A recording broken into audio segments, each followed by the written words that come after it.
Welcome to the update. I'm Michelle Stevenson.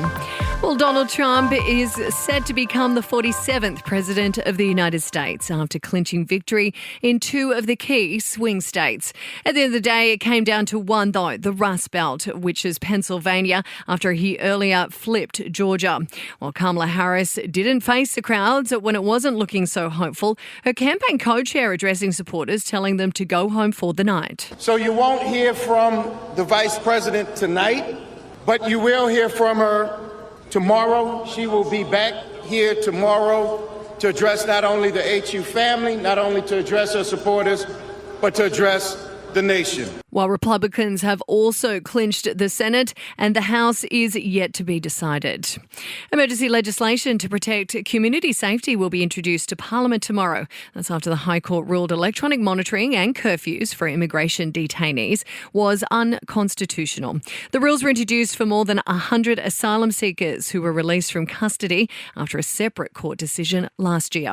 But the federal government says an adjusted process will allow the monitoring and curfews to continue despite the ruling. Police have discovered the body of a boy missing in waters off the New South Wales Central Coast. The 11-year-old was swept out into the ocean at the entrance on Sunday. The Queensland government has backflipped on plans to ban pill testing at schoolies on the Gold Coast.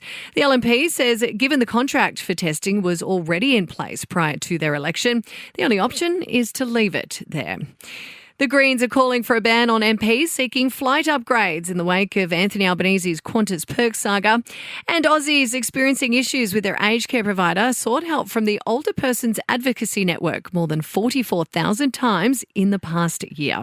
Sport and entertainment are next.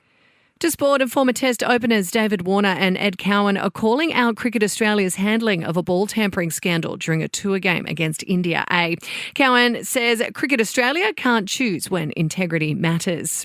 In your entertainment news now, Paul Rudd handed out water and snacks to Pennsylvania voters.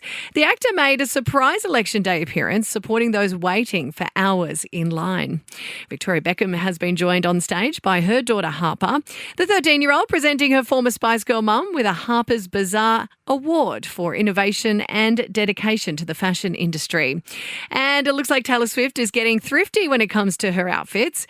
A vintage leather Kansas City Chiefs jacket that the superstar wore to her boyfriend Travis Kelce's game at Arrowhead Stadium was apparently bought from eBay for just $169. That's the latest from the Nova Podcast News team. We'll have another episode of The Update for you tomorrow. I'm Michelle Stevenson.